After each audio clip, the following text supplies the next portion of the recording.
I'll try and work my magic. We'll see. Well, I'm talking about the song. I'm talking about the whole thing. I know, but we'll see what I can do. You got the Wi-Fi? Yo, mama loose.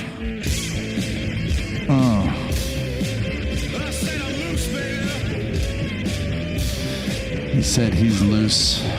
I'm feeling loose. Good afternoon, everybody. Welcome to the Jimmy Spice Show. We are so glad that you are here with us today. We are here with Jimmy Spice, your host, $2 Tony. What's happening? And our guest today, the snack of all trades. What's up? How's it going, buddy? I do hope we started at this point and it's just unclear to everyone why you guys are enraged at me. Yeah, well, you know, fucking maybe I'll just release my own shit on my own time. You should branch off and start a solo podcast. Yeah, I guess, buddy. This week's been pretty chill, pretty calm. I'm trying to think if anything interesting has happened. Not so much. Pretty boring. Pretty busy at work. What happened at the zoo? The zoo?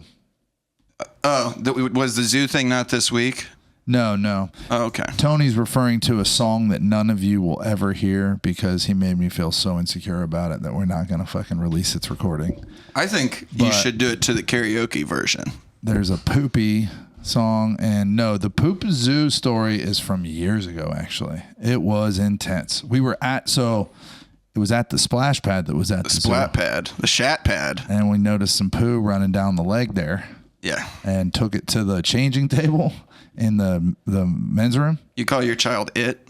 Child called it? The situation. Child called shit. Yeah. No, the situation being it. The situation. The whole situation, yes. And took it to the men's room and proceeded to defoul the changing station. Ooh. It was pretty intense. It felt wrong. I think I did a whole pack of wipes trying to clean this fucking thing up, dude. It was pretty intense. It was one of those koala care things, and the koala started frowning. Yeah. What about you, man? You have anything this week that you want to regale us with? I'm in a good mood. I don't like this about myself, but I do love to irritate and upset other people. So yeah, I'm somewhat of an energy vampire, and so the fact that what do the Gen Z call it? Aura thief. The fact that you were really excited to play your song. I worked hard on it. You helped me work on it. It's very funny to me that you were all hyped up about playing your song about poop, and then you got sad that I didn't enjoy it that much. Yeah, well, it was good. I think we should try and do a version where you just go over the instrumental, because then I can do crazy vocal effects and poopy town, you know? All right. Well, maybe we'll vault the acoustic version. Yeah. And we'll put that It'll be a B-side. Yeah, the demo record. It'll come out later after your suicide. Oh my gosh, you have no idea how close to right you are. I was on the phone with a friend this week, and fatherhood has its challenges, and we were just talking about like work shit, and he's like, "What's going on in the background?" You know, all the kids are just going crazy, and I just was like, I don't know, man. Maybe let's just give up. And he was like, "Yeah, let's do it. Get a motel room? Nah, go move to the Keys. Maybe send a check every week. Yeah. Well, for as long as until for a couple weeks. Yeah, max. No, but so what movie did we pick? Wait, I have one thing I would love you to talk about. Have we talked on the pod about the Punisher flashback idea? No, but we should talk about that. Could you explain that? So, my life, at this point in my life, my children are very young and my wife is very beautiful.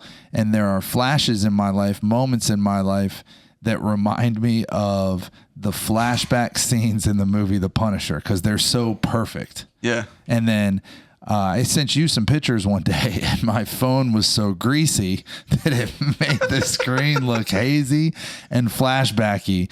And it's inspired by you sending me a picture of like a pizza, and there was so much grease. Buffalo wing grease on the phone that it looked like it was one of those sepia tone flashback things. It looks like my life is a scenes from a better time. Yeah. And we're thinking about digging into that idea a little bit more.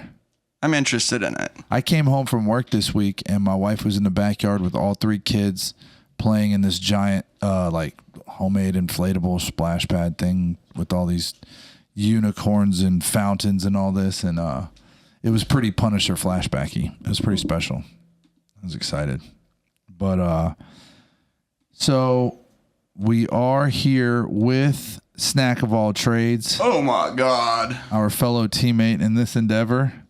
So happy to be here. Yeah, there's another episode of you floating around somewhere in the ether that we don't know what happened to. Yeah, but it was in my phone. It was dog shit. I'm glad it's floating in the ether. I enjoyed it thoroughly, sir. I mean, it was fun, but come on, we shot that. We shot that thing on your phone. I know. It's still on there. I think I didn't even figure out how. Why did we have to shoot it on the phone?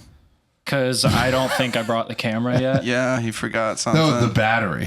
He forgot. There was a camera, no battery. That was day one. Rookie mistake. That was day one of all 3 of us here. Yeah, that was Snack's introduction to the squad. Not a great first impression, but they stuck with my dumbass for some reason. We have come light years since, having published our 10th episode last week. Fuck yeah. So, okay, you picked Les Misérables. Yeah, yes. Les Mis, the most recent adaptation. Because there's another adaptation in the 90s, right? Yeah, it's got Claire like Danes? Liam Neeson. 1998. Claire Danes. Claire Danes as Cosette. She was in a bunch, because she was Juliet, too.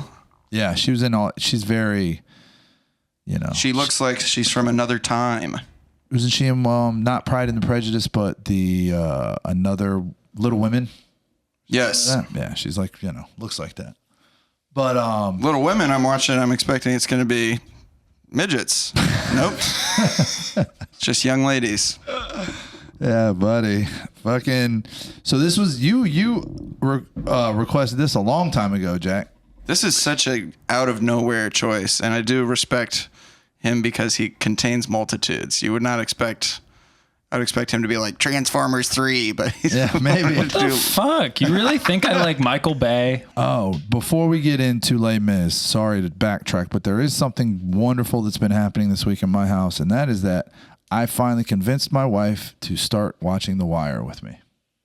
And she fucking loves it, bro. What a woman to be into The Wire. Like, I know what's coming with some of these characters, so I'm a little concerned after the end of the first season because there's some pretty horrible shit happens to a really good character. I don't know if anybody escapes really unscathed. She is caught up, dude. Yeah. It is awesome. And I'm just having a blast watching it. The Wire turns 20 this year. It's an incredible show, incredible achievement to just have this many different people and moving parts, and the way that it's split up by seasons is amazing. Just keeps adding and adding characters. And written by a cop and a newspaper reporter from Baltimore, both of like decades. Yeah. That's what David Simon was, the newspaper guy. Yeah. And then I didn't realize there was a cop involved. Doug something. Yeah, he was a cop. And it's just a very, very good David Simon's show. first show, Homicide: Life on the Streets, is more of a police procedural, and that's my dad's favorite TV show. Maybe we'll do like a 10-hour episode one time on The Wire. On The Wire, I would love to. I would actually enjoy the fuck. Jimmy McNulty's arc on that show is very...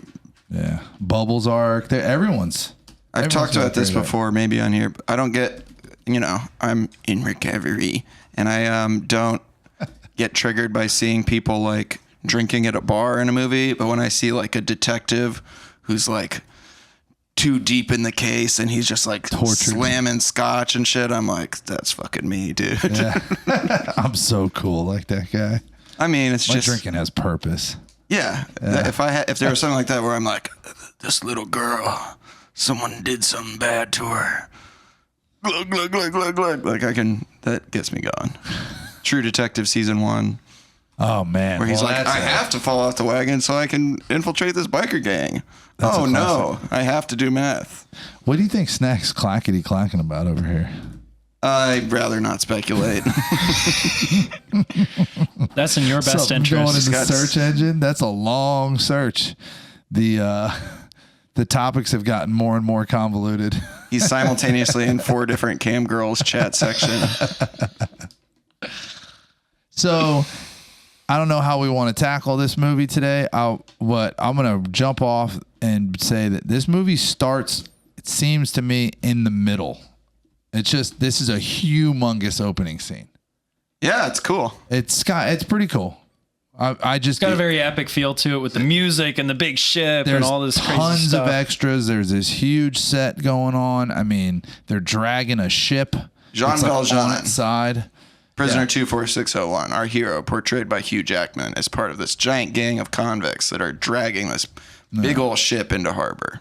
And then Russell Crowe, Javert is the antagonist, standing on a perch above in the rain, overseeing things very, sternly. He's kind of constantly perched, and there's several scenes in the movie where he appears out of nowhere. They do the Javert jump scare, where you're just not expecting him, and then it's like, boom, suddenly Javert.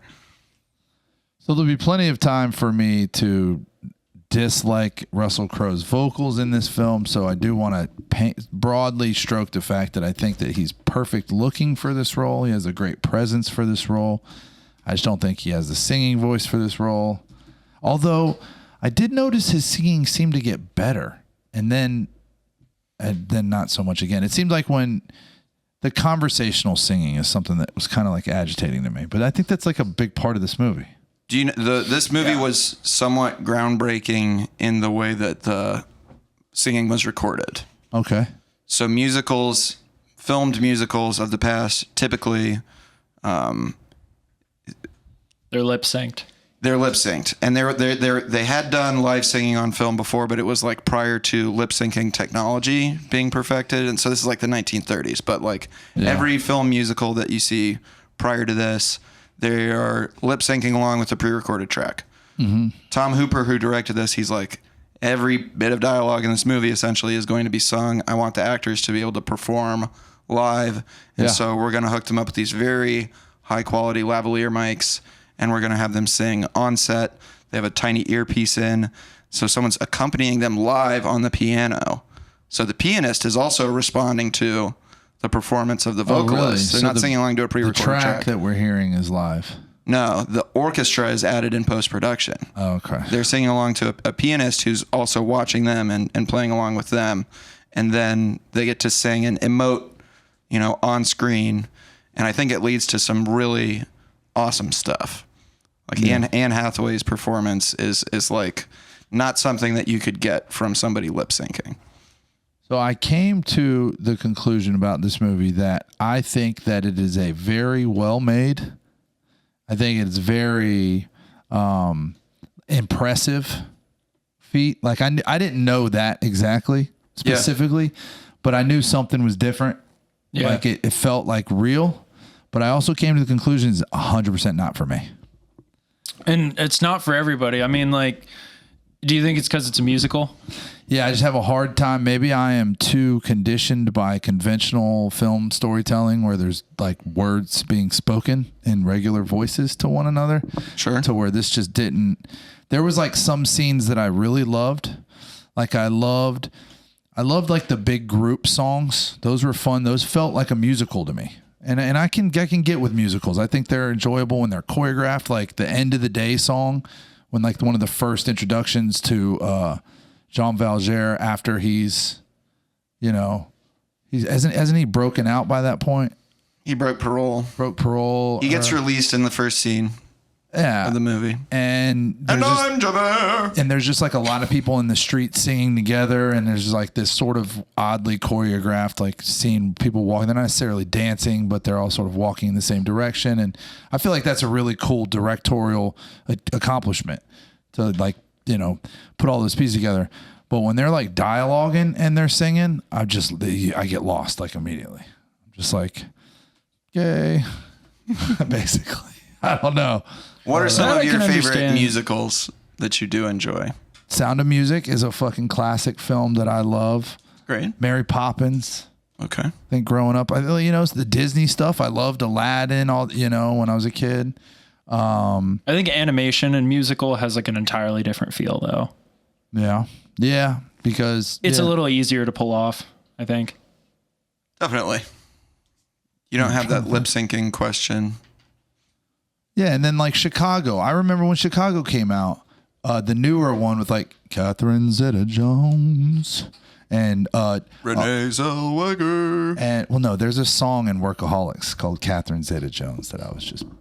But anyway, John C. Reilly does Mr. Cellophane in that movie, and I thought that was incredible.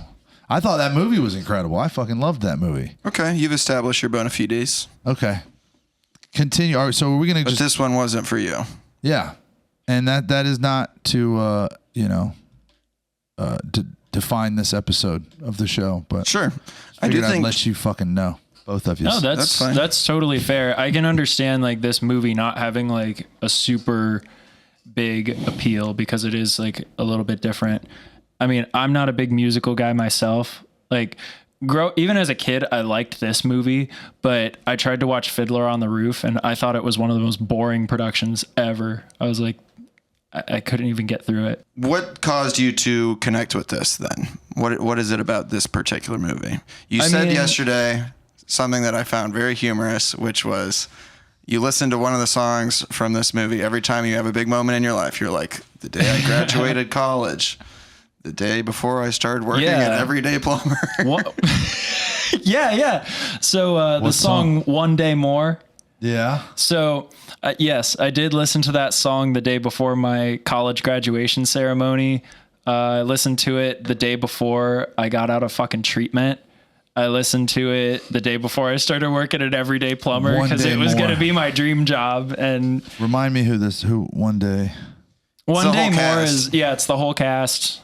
It's right before the act break. So it's One Day More. Oh my gosh. Turn your mic down. Okay. So when we're Russell, don't listen to this fucking guy, Snacks, and this fucking asshole. It's an audio issue. I don't want him to distort. Oh, whatever, bro. Your negativity will not be tolerated today. Okay.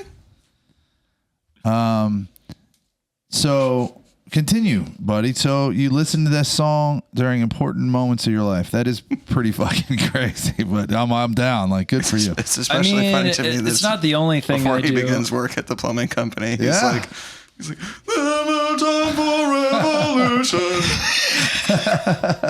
Russell Crowe in that song, he says, "We'll be ready for these schoolboys. They will wet themselves with blood." Ooh. That's hard as fuck, dude. Yeah, that's pretty hard. There's some amazing. He doesn't fuck around. Turns of phrase in this, and it's translated from a French musical. Did you know that? Yeah, Les Mis. Okay, well, I thought maybe it's a widely adapted novel, so I thought maybe that the original musical may have been in English, since Oh no, we rule the world. Yeah. But no, these songs are originally written in French and then translated to English, and that's a challenge to do that and still keep the cadence and everything. And there's just some wonderful turns of phrase. Yeah. Sweet Jesus doesn't care. Yeah. So sorry, I interrupted you. What do you connect with about the film? So I just feel like as a kid, I liked this movie, but I didn't have enough lived experience to really emotionally connect with it yet. But then because this came out when I was maybe like 11 or 12 years old, something like that. It came out 13 years ago. And much older now and having lived through some more difficult times, when I was watching it, not this last time yesterday with you, $2, but the time before that, maybe a couple months ago, I found myself hysterically sobbing at multiple points in the film because of how hard it hit. It got me a couple times, dude. When Fantine, Anne Hathaway sings is a song called I Dreamed a Dream. I Dreamed a Dream. Yeah, dude, that's where I was welling up. That tore me the fuck up, dude. And I just related with that so hard because it's damn, it feels like the naive pleasantness of childhood and everything just got like ripped away somewhere along the way. And it's like that, it's something I can never return to. Like I just have to man up. I had a dream my life would be so different from this hell I'm living. Dude, Yeah, oh my God. She starts that song off. She's in a casket, basically. That's where she sleeps. Yeah, after she's been. Yeah, it's a. Don't they know they're making love to someone already dead? Yeah, Oh my she's God. and she's in a casket, or her bed looks like a casket. She looks like she's dead. Yeah, it's pretty. This movie's hardcore very stuff. sex negative, which I rock with. It's very anti-prostitution. We all know that you are sex negative, Yeah, or just what involuntarily sex not having. that's a different thing. But I'm also Hashtag no just, fap. I'm opposed disagree. to the prostitution industry. Okay, well, that's sex negative. Generally, kind of, yeah. Well, I mean, aren't sex and prostitution I'm a different swerf. things? I'm a sex worker, exclusionary, radical feminist. I mean, I don't think sex work is great. Yeah. I'm not a huge fan of it. But isn't there a progressive point of view that sex work is work? Yes, which I disagree with. I think it's I certainly bad. disagree with that. Sure. We officially have a stance on the Jimmy Spice show. Well, we haven't questioned Jackson about his thoughts on it yet. Are you in agreement? Can you pose the question to me like directly? Do you think that sex work is Positive force in good? life. No. All right, great. Bam. Our On the first same fucking page. stance, dude. All right. I won't stand in the way of anybody doing it. Like, Stop. but I'll take care of you. personally, no. Is this guy bothering you? She's like, no, get away. I'm trying to make some fucking money. Have Wendy's. Want a biggie bag? I'll get you a 4 for 4. Oh my God. All right. We went. So you saw this. You were a little kid, and you just liked it, and over time, it sort of connected with it. So, what made you choose it for this though? Is it that big of a like? I mean, it was a pretty emotionally powerful movie for me. Yeah. I mean, the last podcast we talked about Interstellar, but that seemed to, I don't know, it just didn't seem to be like there was a lot of there, even though that did connect with my journey a lot as well. Yeah, I mean, Like I took a bunch of gummies and watched that movie. Yeah. before I moved down here to get sober. My parents were like, "What do you want to do?" And I was like, "I want to watch Interstellar with you Let's guys." clarify that these were gummies that don't do anything to you. Also, it was Amanitas. What? Totally non-psychoactive. Actually, that's not true. I got tremendous visuals, and yes, You're watching a movie. Amanitas do make you trip, dude. It said you were It was like the watching movie was on the TV right in front of me. I could see Matthew McConaughey when I opened my eyes. It was like he was in the room with me, dude. It was like I was here where he was. It was great. I watched Interstellar with my parents, and I was just sitting on the couch looking like a lizard person. You ever wear the 3D glasses out of the theater and then you're like, wow, everything's in 3 dimensions. It's like my hands are in the toilet. Bro, so when I was a waiter at this fancy restaurant here in Tampa called the Columbia, Yes. I used to keep a pair of those 3D glasses in my pocket. You wear a tuxedo when you're a waiter in that restaurant. And I had a pair of the frames to 3D glasses in my pocket. And if I was serving a big family, if there was a kid if I was taking a kid's order, I would do this joke where I would say, and I always kept a handkerchief on me too. And I would say, hold on, I can't hear a thing without my glasses. And I'd pull these glasses out of my pocket, on my jacket pocket, and pretend to be cleaning them, but I'd be pushing the handkerchief through as to obviously show that there was no lens in them. And then I'd put them on and I'd go, okay, continue. And the parents used to love that. They thought it was a very funny Did the kids joke. like it? Yeah. But All that right. didn't matter because the kids weren't paying me. It was the True. fact that I was like Good entertaining point. the children. The adults, appreciated that. The kids are just sitting there like, I have leukemia. What is with your dark fucking brain, dude? No, it's just like a silly, like Chaplin sort of Picturing you Buster trying to cheer up a Keaton, dying child. I don't know why. Buster Keaton type thing to do. When I That's was a good waiter, bit. I used to try to mix things up a little bit. You got to have some bits, Yeah, man. Okay, continue. Yeah, back to it. You want to get into the film? Yeah, let's do it. So Yeah. we have that big opening scene, and we have the song "Look Down." A lot of the music in this is reprised throughout the movie, so this melodic theme comes back later on. The dun dun dun dun dun. Yeah, I noticed. And the convicts are all saying different stuff. One of the guys is like, "I know she'll wait for me." Pfft, no way, dude. She's not holding you down. He's talking about his wife who's gonna stick with him while he's in disgusting labor camp for 10 years. Nope. And this inspector that we see, this cop, Javert has a bunch of jobs throughout this. At one point, he's like an undercover spy. In this, he's like supervising this prison camp or whatever. But his main job seems to be to brood about Jean Valjean. He devotes his life to tracking down this one random prisoner. But he sees Jean Valjean, and he's like, "Pick up the flag." And Jean Valjean lifts this giant flagpole and demonstrates his superhuman strength.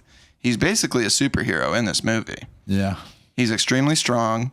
He's very tortured by life, but he says he's getting parole, and he has to carry this letter with him that he gives people that says he's dangerous. And this is when Russell Crowe introduces himself and says, "And I'm Javert."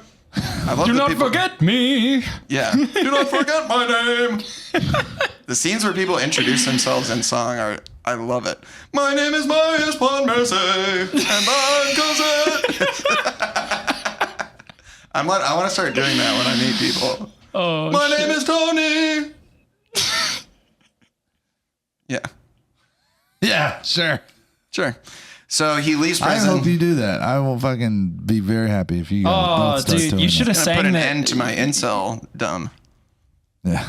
James, you should have sang the intro for this episode. That would have been awesome. Yeah, he should sing that at the gym. Welcome to the Jimmy Spice Show, and I am James. No. All right. He gets tormented by these kids. There's this great scene of him. These children are like bothering Jean Valjean. He's like get away from me. And then he gets kicked out by this innkeeper, and then the innkeeper beats him. He's having a tough time.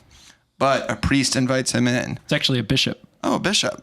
Yeah. Gives him some soup. He wolfs it down. Bad manners. But his crisis of faith throughout this movie is interesting. What do you think about like the portrayal of God and religion in the film? I mean, it seems to be like an important part without like hyper emphasizing on it. I think it's nicely integrated. Yeah. Like where it's like, it seems like pro spiritual, like particularly like subtly pro Jesus, but not like shoving it down your throat, which I think is nice.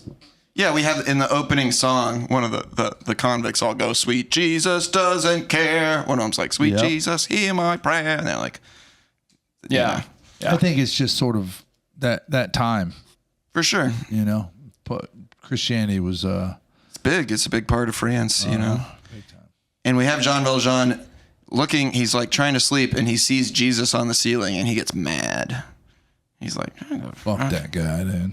And so he decides to steal a bunch of silver from the church, and he gets caught, but then the priest covers for him. This kind of key moment where the priest is like, "Your soul now belongs to God, and you need to become an honest man."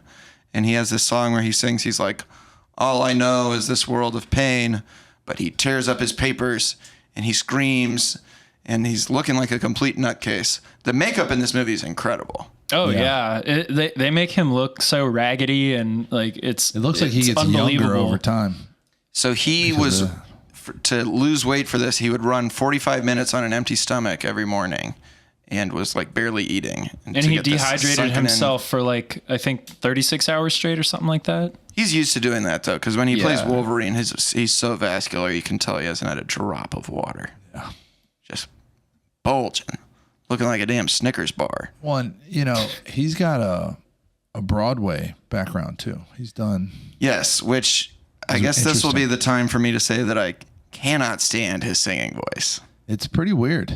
It's too much vibrato. It's everything he says is like he can't. Like his whole thing. Like typically in singing, I had to put the subtitles on. Yeah, in singing, understand. you'll hear somebody will hit the note and they'll go, "Full of love," and then they start vibratoing. It's like everything he says is. People, Oh, he's got something stuck in his throat. people love it. And so I think maybe this is just part of me not being super attuned to what I don't know. musical theater is supposed to be I like. didn't like his voice, and I didn't like Russell Crowe's voice. Russell Crowe sounds better than him to me, but I think I'm just not tuned into what it's supposed to be. I don't know about that one, man. That part People where, hated Russell Crowe singing. where Russell Crowe is singing about stars and he's like, stars. I was like, no thanks. Back up from the mic when you do stuff like that, or I'm going to have to edit it. But I love all the women's voices. I love the little Cosette. She has an incredible voice. Anne Hathaway, obviously. Eponine, whatever. Whoa. So much better looking than freaking Gollum. Who's Gollum? Amanda Seyfried. Amanda Seyfried's beautiful too. Like a fucking Martian. Her and Eddie Redmayne are perfect for each other because they're fucking weird-looking people. Beautiful people. I think Amanda Seyfried is very beautiful, but she does look strange. She looks and like Eddie she's Redmayne looking for Precious, dude. She's fucking with those bulgy eyes. Bro, and she found it. Yeah, I would not gladly. an Amanda Seyfried fan. I would escort her to Mordor. She was in Ted 2, and she has a good sense of humor about herself. So she's very hot. I first saw her in Veronica Mars, one of my favorite TV shows. She was in that movie with Justin Timberlake, In Time, and I remember thinking like, wow, that's a fucking very fake looking person. Nope. Attractively, but still weird, just like Eddie Redmayne. Sure. First time I ever saw him, he was in a movie called The Good Shepherd with Matt Damon and Robert De Niro. He did a movie with this director called The Danish Girl that's about the first trans, something like that. And then he played, what's his nuts, the famous mathematician? Stephen Hawking. Yeah. But there's a flash forward. 8 years later, Javert, so Jean Valjean has decided, I'm giving up my old identity. And now he's rich. And how I'm does a that new happen? guy. He got his paper up, dude. He took the candlesticks, and I don't think he sold them. He turned a 2 to a 4 to a 8. Yeah, exactly. Okay. He's probably selling drugs. I'm just saying, they don't give you a lot of fucking explanation here. Maybe hit a funky ass dice game and came up off of that. But this is another thing that does like kind of bother me is like, you know how he's like, he becomes the mayor of the town and like has the businesses like there.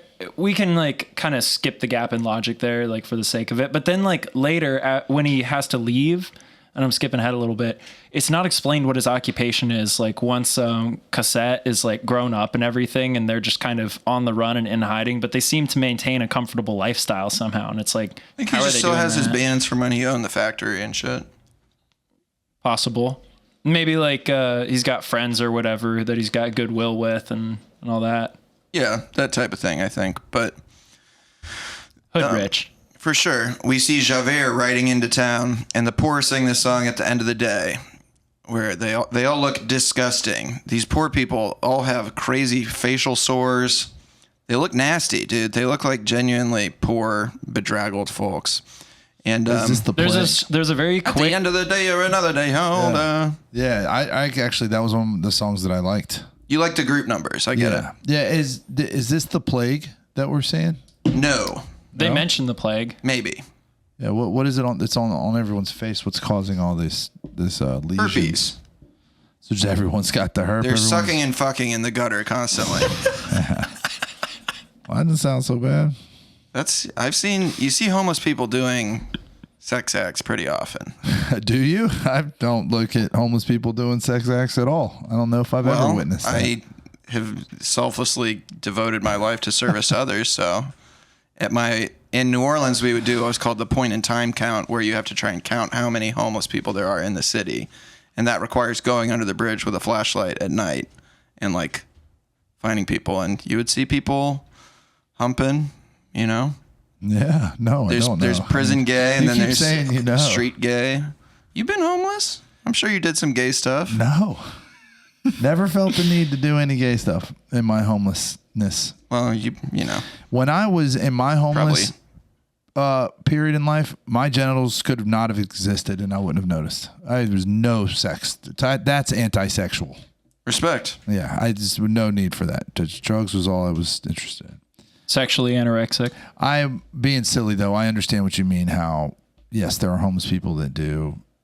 They're humping. Yeah, they be humping though. Then you got me. I got a place to live. I'm not getting any. How does that work? Well, you know, some may say you only have yourself to blame, sir. Speaking of sex, the factory supervisor is grabbing butts at work. We see these ladies, they're continuing the song, singing in like I think they're seamstresses or something of that sort, but they're in this factory. Yeah. They're all wearing these uniforms, and the factory supervisor's walking around grabbing ass. And in particular, he's harassing Fantine, excuse me, Anne Hathaway. And the other ladies that work there are all evil bitches. Yeah, and they're like jealous. They're jealous because Fantine is kind of beautiful, I guess. Yeah. She looks normal. They all have this garish, crazy makeup on. But, and their teeth look disgusting. For sure. And one of them grabs this letter away from her, and it's a letter talking about her child being sick. So I was kind of like, why is this such a big deal? And looking into it, in the original novel, the fact that she was an unwed mother is very scandalous. Ooh. And that's what gets her fired, basically. The boss comes in. It's the artist formerly known as Jean Valjean. He's the damn mayor of the town and the owner of the factory. Mayor Madeline, I think. Mayor Madeline is what he's going by now. Girl's name, not a big deal. But he's French. Fantine says she's paying to get her child cared for because she was abandoned by the dad. In the novel, they reveal he was this like wealthy student and came and got her when she was a broke little child and abandoned her when their baby Cosette was 2 years old. And so she's had to put Cosette up at this inn with the Thénardiers, who we meet later, to take care of her. And she's working and sending money back to care for her child. But the women all call her a slut. And the factory supervisor calls her a slut too. He has this line where he goes, "You play a virgin in the light, but need no urging in the night." They're just also all basically like, "You're a whore. Ew, you have a baby? Ew." They're haters. They are haters. She's beautiful and she has a beautiful child, and they hate her for it. The portrayal of women in this play and this musical and movie is interesting to me because all the women at the factory are bitches to Fantine, and then also later the prostitutes are all like urging her to sell her teeth and hair and become one of them. Yeah. It's not the most feministy movie, I'll just say that. And the only other female character other than Cosette is Helena Bonham Carter's character, which is not the best portrayal of a lady. She's awesome, though. I can't wait to talk about that. Best fucking character. Her and What's His Nuts are the best two characters, in my opinion. But Javert is there to work as the police inspector, and he introduces himself to Jean Valjean and is kind of like, "I don't know you from somewhere, bro." And Jean Valjean saves this guy with his crazy strength. He pulls a cart off of this guy who's about to die. And Javert recognizes him. One of the things that I'm sure irritates casual viewers of this, but that I enjoy, is that people just like say their internal monologue out loud while singing. He's just like, "Can this be this man? But no, I shouldn't say." But he's basically like, yeah, that's Jean Valjean. It feels like Phantom of the Opera kind of thing to me. I've never seen Phantom. I've seen it Trump's like favorite a musical. long time ago. Trump is a huge fan of musical theater. You know who played them in the last one? It was Gerard Butler. It was like one of his first roles. That's crazy. It was like one of his first roles. Interesting. Was he singing? Yeah. Oh, wow. Okay. I got to check that out. But Fantine is like trying to pawn this locket that she has from her daughter, and ends up down at the docks, and there's a bunch of stinking scabrous whores hanging out, and these horny men singing this song, Lovely Ladies. One of them goes, "Think I'll drop my anchor in that harbor over there. 7 months at sea and now I'm hungry for a poke." Yeah. Pretty funny song. There was a lot of stuff in this movie that had Teresa sort of cringing. It's body. Yeah, I don't mind it, but like that was probably my least favorite scene, is just because of the cringe. Yeah. But the storytelling elements are still great. But it leads to, Anne Hathaway's sort of very powerful experience and then following performance. She sells her hair, then she sells some of her teeth, and they finally recruit her to have sex with a guy. They sing the song. They go, "Poor men, rich men, leaders of the land. See them with their trousers off, they're never quite as grand." Did you write these fucking lyrics down, dude? Yeah, man. Okay. I was enjoying this movie. So they desperately try to persuade her to be a slut. What do you think about that, Jackson? I mean, she's trying to save her child's life. And the really shitty part about it is the note that she received that Cosette was sick was actually not true. Like they were just trying to squeeze as much money out of Fantine as they could. And she ends up like going through all of this horrible experience, like this tremendous suffering trying to save her daughter, and probably didn't need to, if only she had known. Yeah. Yeah, well. So it kind of took all that, though, for Jean Valjean to step in. Sure, absolutely. Yeah, that's true. It presents an opportunity for Jean Valjean to like do the right thing. So when I say I'm sex negative, the contemporary messaging in society for a lot of people is, this is just this meaningless thing. It doesn't matter if you do it with whoever. It's not a big deal, you know? And that's when you get to sex work as work people, they're like, you know, I deserve to be compensated for this, but it's not morally degrading to me to have sex with a stranger for money, you know? Yeah. And this movie presents it as pretty horrible, as something that ultimately like breaks her down and makes her pretty miserable. Well, So- it's just something, it's like it's the lowest bar for entry humanly possible. You're like, there's nothing that you are really bringing to the table other than your orifice to earn this money. I think that's why it doesn't hold a lot of value, because it doesn't take a lot of skill. It does hold a lot of value for some people, though. Well, yeah, but not on the, social spectrum, generally speaking. I mean, now maybe, but I think that's, it promotes the idea that you don't have to like work hard or learn anything or become good at anything. And it also is like, what does that do to your self-worth? There's nothing else about you that's worthy of creating income or professional relationship or growth other than just to have sex with people. Yes. That's why it's negative, right? I mean, I think that is one reason why I think that it's something that I'm generally opposed to, is that like you said, it reduces people to just their mere physical attributes. Yeah. And objectification is like the ultimate result of it. Sure. And I also I feel that sex is something that ought to be an act of love. Yeah, or like an expression of intimacy between two people. Certainly. It's like I love the idea like that our civilization has sort of determined that act, belongs between two people. I think monogamy is a wonderful thing because it's so challenging. You know what I mean? Yes.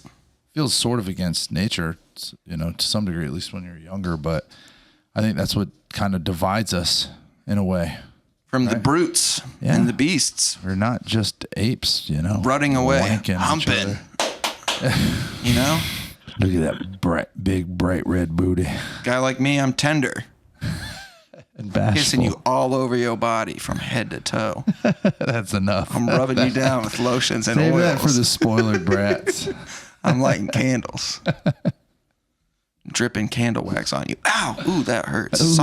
Sorry. That's what you I'll get stop. the ice. Oh, it's fine. I got a bucket of ice here too. I'm baby. checking in with you constantly to make sure everything's okay.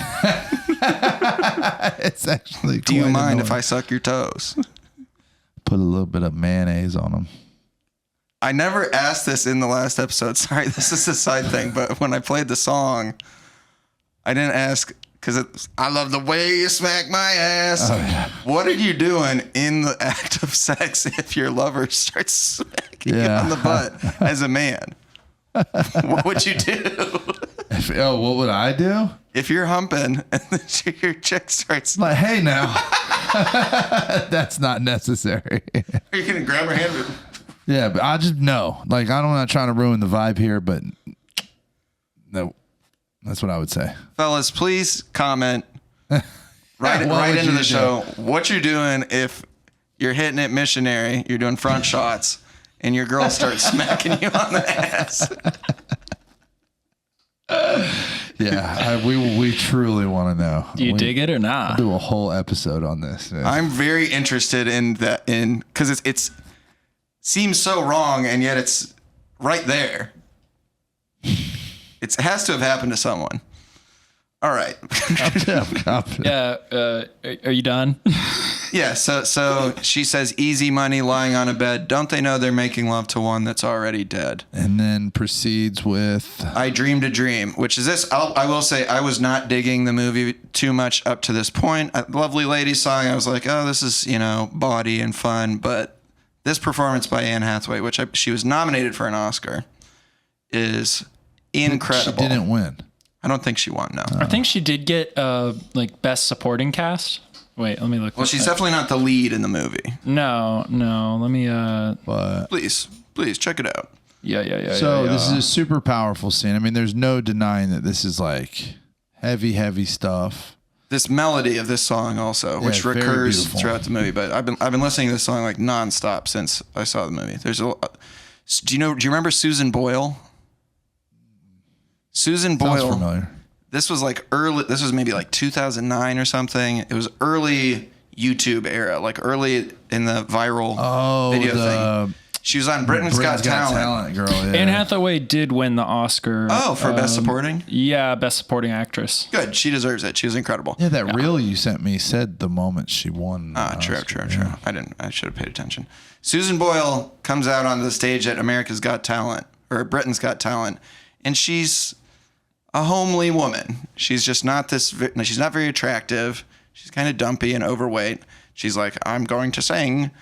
And Simon Cowell's like, ugh, get this nasty, ugly bitch off the stage. And then she launches into this song, and like everybody's blown away. She became a celebrity in Britain because of this. She's probably the internationally. I mean, I heard about it. I'm not even fucking into that kind She's got an incredible voice, and watching that YouTube video, that I felt very emotional, because the song that she's singing is also one that's about like a defeated person who had dreams of like and hope and wanted more out of life and didn't get that. And so her being this woman who is like, not a super babe, coming up and singing that song was, I feel like, very brave and vulnerable. And I understand why it was such a big thing. I never connected that before, that was like the song that she sings. But that song is like, I could go on about it. Yeah. It was very Cool very story, hard. bro. Ooh. I don't have to fucking do this shit. No, I mean, for someone who was sort of checked out too, that definitely had a lot of emotion. And she's comparing this to other versions of the song, because I've been listening to it now. Like, she puts a ton of like vocal inflection into it, where you're watching other versions of this, and it's like somebody standing up at a microphone, and they're doing stuff with their face to indicate that they're upset. But her version, she's like screaming at points. He took my childhood in his stride, and she like breaks down to like a near whisper. I had a dream my life would be. And it's really like raw type of thing that could only be done live on set without this lip syncing. Yeah. And that's also super impressive to be hitting the notes that way. I'm sure they did maybe a little bit of pitch correction and stuff, but it's awesome. It's my favorite scene in the movie by far. All right, we've established how Tony feels about I Dreamed a Dream. And this moves forward with her being accosted by Barnetta Bois. Yeah, he's She's shoving just like, snow down her breasts. I don't want you. Yeah, and so she rips chunks out of his fucking ugly face. How does she do that? Does she have a knife or something? No, that's her fingers. Her dude. nails, bro. You ain't never been in a real fight with an angry woman, have you? I've been scratched Buddy. on my back during lovemaking. I'm telling you, dude. Had my ass looking like a zebra. My cool. wife has talents, bro. Okay. And I have, dude. Now you're doing the... I see why you're uncomfortable when I do it. We can move on. Anyway, they She slashes him. Javert shows up, wants to arrest her. yeah. Jean He's Valjean heard such interrupts. protestations. Yeah. Every day for 20 years. Yeah. Let's have no more explanations. Save your breath. Save your tears. Yes. What an asshole. He's like, I don't want to hear it, lady. Which Jackson made a funny observation earlier that there's a, typical relationship with guys in recovery when you're trying to help a new guy and he's constantly saying dumb shit. A lot of excuses. A lot of excuses. A lot of I'm gonna go hang out with professional sex workers instead of be a part of this community. And this whole speech would be kind of appropriate in some of those moments. For sure. I've heard that dumb shit a million times. Yeah. Save your breath, save your tears. It's pretty good. That was clever. All right, where do we go from here? So she Valjean shows up and like does the right thing, and she spits on him though. Well, yeah, because First, yeah. he earlier Valjean left the foreman to deal with the situation and was like, be as patient as you can. And then I think he was going to deal with it himself, but then he catches the glimpse of Javert showing up and he gets like struck with fear and is like, what the fuck is this guy doing here? And then he goes to deal with him and leaves the foreman. And then, you know, Fantine is like, you let your foreman send me away. Hawk to her. Yeah. She don't hawk to her. I don't talk to her. Whoa. Yeah, cut that out. So Why? Javert tells Because he didn't think of it. Quite the contentious episode you didn't think of that either. today.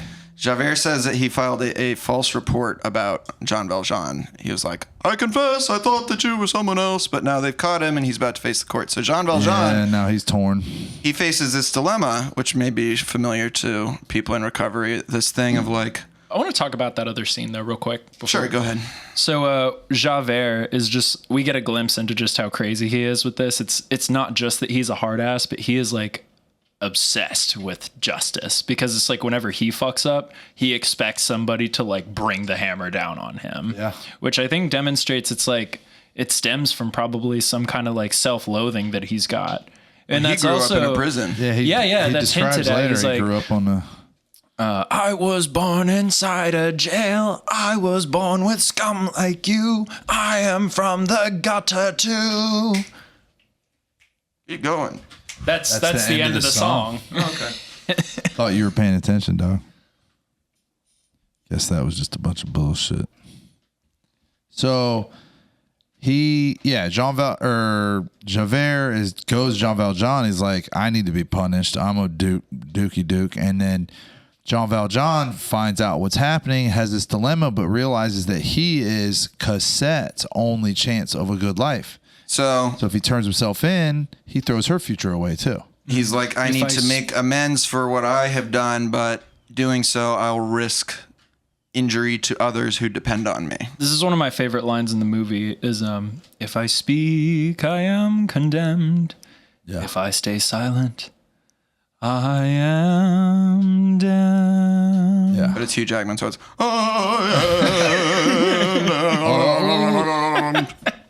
And he He's got a decides whammy bar on his vocal cords.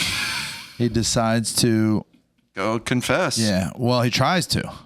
Yeah, and they don't buy it. Yeah, it don't work, man. They're like, get out of here. Mayor, you are damn- not well. Get out of here, Wolverine, they say. and he gets out of there. And he's now at the hospital where Fantine is dying. And she tripping balls too. She's Yeah. seeing babies where there ain't no babies. She's a DMT's hitting her brain. Boom. What is she dying from? Tuberculosis. Consumption, they called it back then. Ah, the old TB. Pretty painful way to go, right? Yeah. Yeah, I can't take the TB test because it'll come up positive. I have like the residual thing for that. You had TB before? Yeah, well, What was it like? I sort of have the thing in my blood or whatever, and I don't actually have TB. But if you test me with that skin test, it'll come up positive. Okay. Yeah, I forget what the actual reason. I found all of this out in institutions over time because you always get tested for tuberculosis. We had to do that with the homeless folks. Yeah, and homeless shelters and in jail. You always get tested for TB, and I had to carry a card for the longest time. It was like, do not give this guy a TB test. Like, I'm not supposed to have this stuff because the TB test is a small variation of the virus. Yeah, I know. Anyway. Javert jump scare. He appears in the hospital. He's like, boom. And Jean Valjean's like, give me 3 days to go save Cosette. And that's where Javert has his thing where he's like, I was born in a jail with bitch ass folks like yourself. Hell yeah, po people. So Tony and I had an interesting conversation. Turkish chicken eating ass. What? So Tony and I had an interesting conversation when we were watching the movie. It's like, was Valjean like lying and like not gonna come back after 3 days? Because like, where was he gonna put Cosette? Like, because if he wasn't gonna be able to be with her, if he was gonna be in jail, like, was he gonna try to set her up with just like a better family, or like what was his plan? And he hasn't met the Thénardiers yet. Man, I think he's sort of blindly, he's not necessarily lying, but he's not really thinking the whole thing through. He's meaning what he says. I mean, fuck, dude, how many times have you been like, I just need fucking $20. I'll quit drinking tomorrow or whatever. That same kind of vibe. Like, I just need 3 days. I'll figure it out. I just need 3 days. Sure. Yeah, he's not really thinking the whole scope through. Just to get him out of that moment. Yeah. He's just, I need to accomplish, X, Y, and Z, and I need this amount of time. And, it's not realistic. And as soon as he has Cosette in his care, there's this wonderful song that I related to where he's like, I never knew life could have this much hope. I never knew I could feel so much joy. You know what I mean? Is that when they're in the horse and buggy or whatever? Yeah, in the horse and buggy, and he's like, I'm looking around, fucking everything's beautiful. Yeah. I never realized I could even think this way about the world, and it's all because he has, this little wonderful person that he's in charge of and that he's caring for. It feels like he has a child.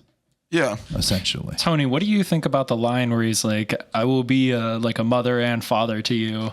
He's non-binary. Well, I guess we kind of skipped over that. We skipped over the Master of the House, which is one of the best scenes. It's well, we see Cosette getting abused and treated like shit by Mistress Thénardier, portrayed by Helena Bonham Carter. Yeah. She's great. Helena Bonham Carter just loves to have dirt on her face and her boobs shoved into a bustier. Yeah. That's her constantly doing that. Yeah. And she looks great. And we see her spoiling Eponine, which is her daughter, and treating Cosette like crap, making Cosette go walk around in the woods when it's dark.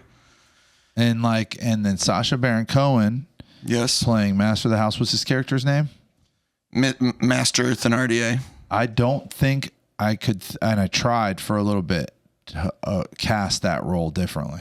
I think he's great. Fucking perfect. It is interesting, I will say, that he, as a person of Israeli descent, portrays an incredibly cheap and conniving landlord. Yeah. Well, I mean, it's always he funny seems all too happy to do it, too. Yeah. Well, he's played around with that identity before. There's like a quick cut where he is hater. Like... Borat hates Jewish people. Go ahead.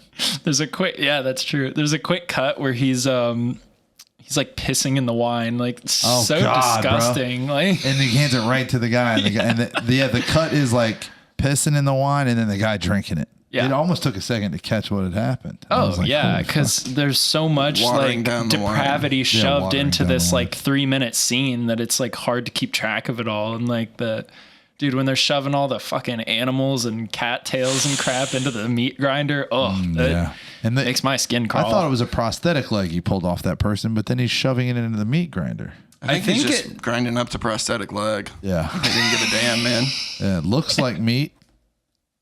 Yeah, there's like a fucking there's a bunch of layers there. And this is the song Master of the House. You said this was one of your favorite scenes in the movie. This scene sort of started to rejuvenate me because I was getting lost a little bit. And I don't know, like I said, it was just one of these things where it was just like, man, I'm having a hard time keeping my attention on this. We didn't make it the first night. I don't even think we made it this far. I think we made it to I Dreamt a Dream, and we were like, all right, we're in over our heads here. So the next day, though, we're sort of not paying attention, sort of paying attention. Teresa's, we're in this phase now too, where we're working at that point of our nights too. So it's like she's prepping for work. I'm blah, blah, blah, blah. Bullshit. But that scene came on and it grabbed my attention. I didn't even know that those two actors were in that fucking movie, dude. The only actors I knew about were the three. Anne Hathaway, Hugh Jackman, Russell Crowe. And sure, I was super stoked when I saw Helena and when I saw Sacha Baron. I was like, fuck yeah, dude. And so I was into that. I really liked that whole... That felt like a musical. Like I said, I like the big numbers. It's very slapsticky. It's very gross. Yeah. There's all these drunks puking on themselves, and they're, robbing them blind, stealing stuff from them, figuring out ways to charge people extra fees. Yeah. Sacha Baron Cohen is kind of like educating his daughter Eponine on how how to jig these guys and get more cash out of them. Incredible set design. And then, so he's the main guy singing the song, but then it cuts to Helena Bonham Carter, his wife. She does like another version sort of from her perspective. Yeah. And she sits on this guy's lap and complains about her husband. And he's kind of like watching from afar. But then you see in the end, she still robs the guy with her husband. She's pickpockets. One of the parts that I didn't enjoy in this is that they entice Santa away from some children. And the children are like, oh, and they cry. And then Santa He's getting laid. has sex with a prosty. Top. Yeah, dude. You didn't Santa like that? wouldn't do that. That was clearly an imposter. Clearly. Yeah. Good observation. And then at the end, he's getting like dragged away on a box. For all of our children listeners, Santa Claus would never engage No, definitely not. such behavior. Okay. So then Jean Valjean just appears in the wood. He's got he must have put an air tag on Cosette or something because he's just tracking her down. And he's like, do not be afraid. And he buys her off the Thénardiers for 1,500 francs, basically. They're like pretending that they love her. It's a bit where Sacha Baron Cohen can't remember her name. Yeah. And they're like, she's been so ill so frequently. He keeps saying her name wrong throughout the rest of the film. Yeah. Yeah. Oh, they're the bit. Yeah. All right. And then, so this was before. And then, okay, after this is the Javert pulls up. Yeah, Jean Valjean scene where in the horse and buggy. Yes. And, okay. But Javert pulls up moments after Jean Valjean and Cosette leave the inn. Yeah. And then, he's got this song in the buggy. And he heads off to a church again, and he encounters the guy that he saved from a cart, and basically he gets some sanctuary at this church for him and Cosette, and Javert then sings this song To the Stars, which is like Russell Crowe's big solo in the movie. Well, apart from at the very end. And this is his big solo in the movie. And he swears by the stars he's going to find Jean Valjean. Why is he on Jean Valjean's meat so hard? Because he's the one that got away. I'm sure there were many other people that broke parole. Yeah, but that's not what we're led to believe. We're led to believe that his fucking career is untarnished other than this. I feel like that's the thing, is he is the epitome of successful Justice. law keepers. Yeah. Yeah. And like he says, like, no man is beyond our reach and shit like that. He's got one blemish, dude, and it's this fucking cat. And he keeps rolling up on him over the decades, dude, every time they're... Yeah, he's got an air tag on him or something. He's Jean Valjean's nemesis. Well, show. And it cuts. It's now 1832, 9 years later. In Paris. We have a reprise of Look Down with like the beggars singing like, look down, see the poor people at your feet. And we meet Gavroche. The young One of my boy, favorite characters. Yeah. who, in Adorable moppet. my opinion, resembles young Cosette Kind of. in a way. Yeah. This whole like young French, long blonde kind of vibe anyway. And he has a thing that kind of talks about it's interesting to look at this movie through a political lens because obviously it's about like a failed revolution, which was an actual revolution, the June Revolt in France in 1832. And he says, there was a time we killed the king. We tried to change the world too fast. Now we've got another king and he's no better than the last. But he says, this is the land where we fight for liberty. Yeah. Here's the thing about equality. Everyone's equal when they're dead. Yeah.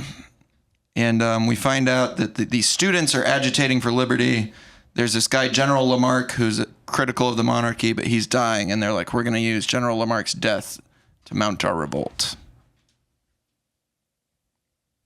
Okay. Where are we going from here? Is this the end? I mean, Roll credits? Just thought someone might have some comments on that. I mean, I like that we get the little history lesson from Gavroche. I feel like it shows like, I don't know, even if you're like young and scrappy, it's like you can still be incredibly intelligent and aware. And I thought that was a cool thing to add. What little people can do. Yeah. Midgets? No. Gavroche, I believe, is a young man. Yeah. But it does... He's like 12. The political viewpoint of the movie seems to be somewhat in favor of what you would call like incrementalism, of changing things a little bit more slowly. We tried to change the world too fast. Now we have another king already. Yeah. And this is, a few decades after the French Revolution. But it is interesting to look at France as this like the birthplace of liberty or whatever. Come on, bro, that's the United States. Well, they're the ones that made the Liberty statue and sent it to us, so they were definitely down with the idea. They were for sure, but they're on our meat, bro. The French Revolution was influenced by the American Revolution. I'm not enough of a history buff to know, but I feel like liberty is much more known as an American idea. Yeah, dude. But we have some interesting things in common with France. Yeah. Lafayette was, agitated for the American Revolution and then went over there and helped with the French Revolution as well. Okay. He's one of my favorite historical figures. I mean, they were helping us out when we were breaking free from releasing the shackles of the British Empire. They were hooking some brothers up, dude, with some love, right? If you have to choose between France and England, I'm going with France. Yeah. All day, every day. They like to party. They are definitely partiers. And they have much better food. Beans on toast is fucking disgusting. There's beans on toast with Parmesan cheese. British food is famously fucking gross, horrendous. French food is fire. So much butter. British cinema's okay. British cinema's okay. French cinema's I'm talking about better. the political culture and like the overall national character. I much prefer. Yeah, something cool about France is there. Well, not anymore because it's all the euro, but the franc, that was all artists and famous philosophers on their money, not like politicians or whatever. Yeah, that's cool. But one of the students agitating for liberty is this guy Marius, and he's introduced. He's played by Eddie Redmayne. He's kind of the main male character other than Jean Valjean for the end of the movie, I guess I'll say. He's the romantic lead of the film. And we learn that he has a rich grandpa, but he says, I don't want a single franc I haven't earned. And we see grown-up Eponine, the daughter of the Thénardiers, has this crush on her. I made a note. Her waist is snatched. She has a crazy corset on. She looks... I'm a big fan of her. I want to see what else that actress has done. But you like hourglasses? Yeah, man. Oh, wait. Reminds me of The Passage of Time. You want to see what else Seyfried has done? No, I know what she's been in. I wanted to see what else Eponine has been in. Yeah, but did you pull that thread? Because I didn't. I don't even know what that actress's name is. But I, of course, as a lover myself, relate to her position of just being unrequited love for this guy and kind of like too shy to confess it or say anything, just being like, he doesn't know that I exist. Except for her, it's one person, and for you, it seems to be like numerous. Sure. Absolutely. So I relate even more. I relate to her times 3.5 billion. Every woman. Wait, let's get over the age of there 18. You go. Let's get some guidelines here. Over the age of 18, under the weight of 225, no. Okay. More to love. More. Great. I'm fucking with it. Any other? Is there an age limit? Yes. You can't be demented. No dementia. So I want a consenting adult. Yeah. I mean, I met an 84-year-old Cuban lady yesterday at my grandmother's house, my grandmother's neighbor, all the way there. Hot. At one point in our nation's history, I believe so. Sweet. Yeah. I could go on with this for a while, but I guess we should keep talking about the film. So, Jackson, how do you feel about the Eddie Redmayne... Amanda Seyfried. Well, no, okay. Eddie Redmayne. Marius. Ponmose. Just him in particular? Well, just, I mean, like, he's kind of a generically likable, like, secondary protagonist, you know what I mean? Like, I feel like what was kind of lacking, like, getting it, like, if we're talking about his character, I feel like... the love that he has with Cosette is like just a little bit too much on the like Disney fairy tale side for me, where it just like kind of happens. Yeah. I know that I know Tony has different feelings about this, but I thought it would have been a little bit more compelling if maybe he had a moment where maybe it doesn't have to be a big scene, but just where he does something like noble or like manly or whatever, and Cosette like is a witness to it. and maybe he doesn't even know that she's a witness to it, but he still like has a crush on her or something. I don't know. Just some reason for them to like each other other than like, you're hot. It's called love at first sight. Fuck that. It happens.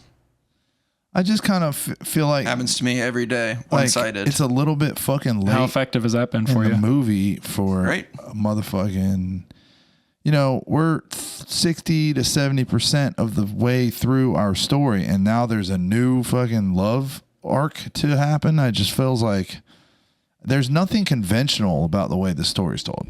Sure. And that, It's a sprawling novel. The novel has so that's, like I think, 100 characters, part you know? of the adaptation of it is what I struggle with is like, I'm looking for, you know, I'm A main thread. yeah, and I'm just, you know, your typical everyday, Plumber. yeah, viewer, consumer of story. And I, you know, if something goes off the beaten path, it, you know, shakes me a little bit. Yeah. You want to know how many pages this book is? No. Okay. I'm sure it's long as all get out. I'm sure it's 4 digits, Yes, maybe 5, not 5. it is. It's 4 digits. Is the first digit a 2? No, it's a 1,400-page book in English. So I there's did a wanna know. lot going on. I did Oh, wanna know. you I was fooled like- me. But yeah, there is this thread through the last half of the movie, which is about like the love between these two characters. I do kind of agree with Jackson. We don't see anything to substantiate why they're so into each other, other than that they're both just young, fucking hot pieces of ass, you know? Well, that's fucking it's debatable.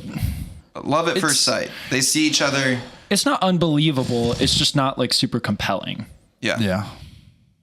And so it's on all with this backdrop of the French Revolution happening, Well, the June Revolution. June Revolution happening. Yeah. Jean Valjean encounters the Thénardiers. They're scamming with a fake baby, and they kind of recognize him. Yes. And then Get another Javert jump scare. I think Javert that's hilarious. suddenly shows up, and he hoists Gavroche in the air, which is crazy. He's just like, Let him speak to Javert. yeah, he just grabs this little kid off the street. But Marius asks Eponine to find Cosette, but not let her father know. Because Marius is like, okay, so your parents know who this guy is. I need to meet the girl. And he tasks Eponine with this. And Eponine's like, what will you do for me? She's basically like, oh, if I introduce you to this babe, maybe you'll like give me a kiss or some shit. She's down bad, dude.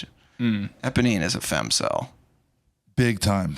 And she's so hot. I It's love crazy. It fucking frustrates me.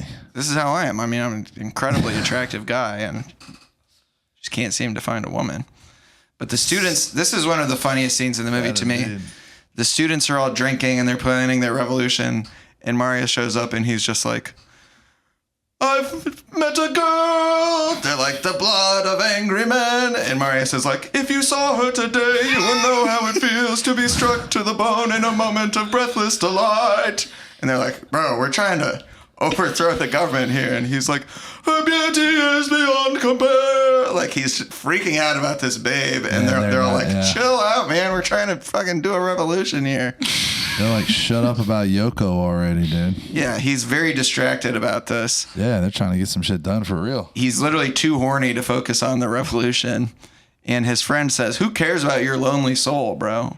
We're trying to friggin' save La Francia. You know what that reminds me of?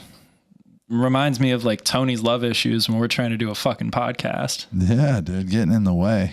How? Just, you know, many, many ways. Too many ways to count. Just a friendly poke. I don't really give a shit, Tony. I wish you the best in your pursuits. I was trying to piggyback him, but I do feel that way. I'm just not. I'm going to do a suicide bombing at our next episode. I'll be looking for your manifesto on Controlled fucking demolition of the 8chan. address. No, it'll be on our Google Doc, our shared Google Doc. So Gavroche comes in to say that General Lamarck is dead, and they make this plan to do a barricade at his funeral. What is the significance of these barricades? What does this mean? Is it just like, oh, we're going to block off a street? What's the big deal there? Well, it's kind of what they do anymore. Protests is just to like, you know, disrupt, right? Sure. We are here. We are queer. You know what I'm saying? We Are French. Yeah, same thing. Basically the same thing. Yes, and Making a stench. yeah, I think that's exactly what it is. It's kind of like, when your kid is on some fucking crazy shit and you're not listening, so they just grab something and throw it across the room.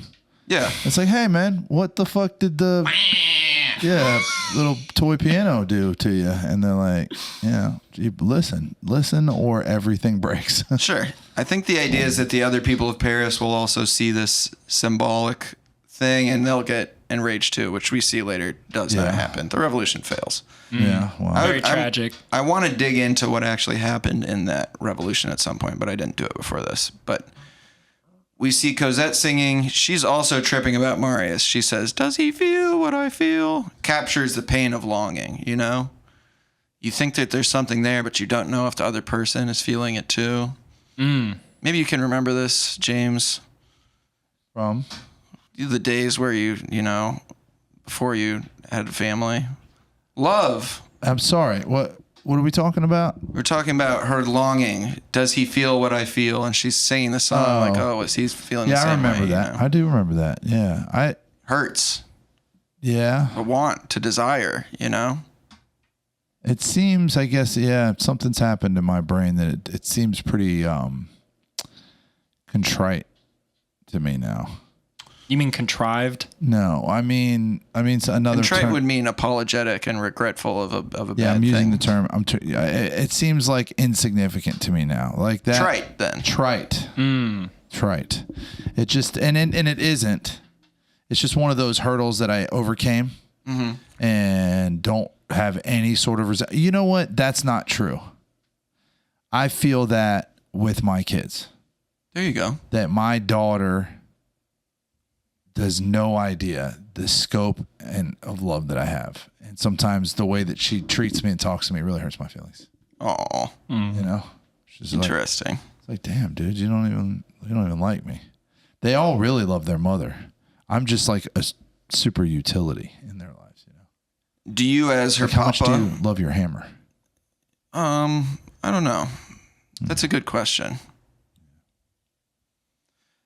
Do you, as her papa, look at her like a child lost in the woods?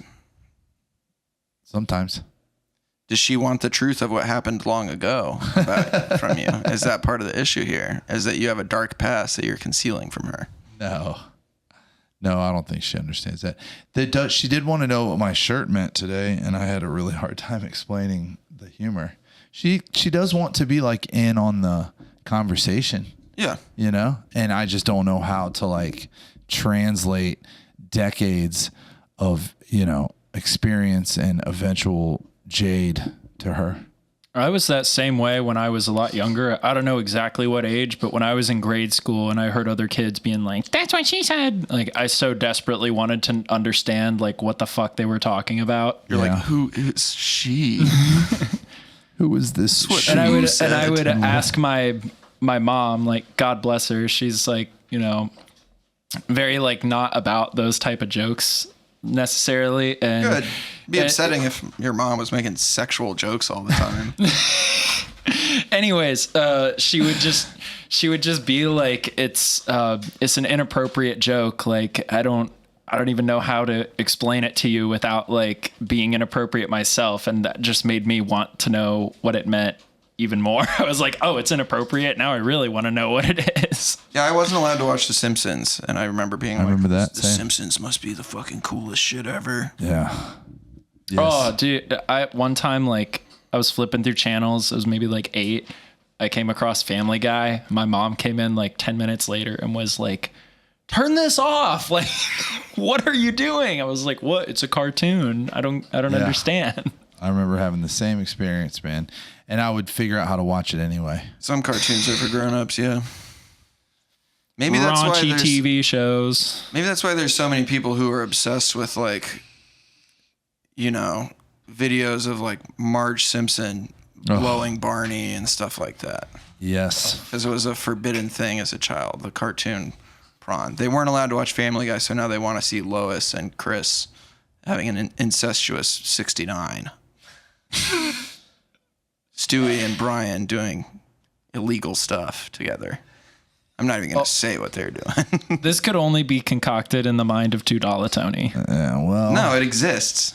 Yeah, that stuff does exist. Only Rule $2 would 34, know that this if it's exists. real, there's porn of it.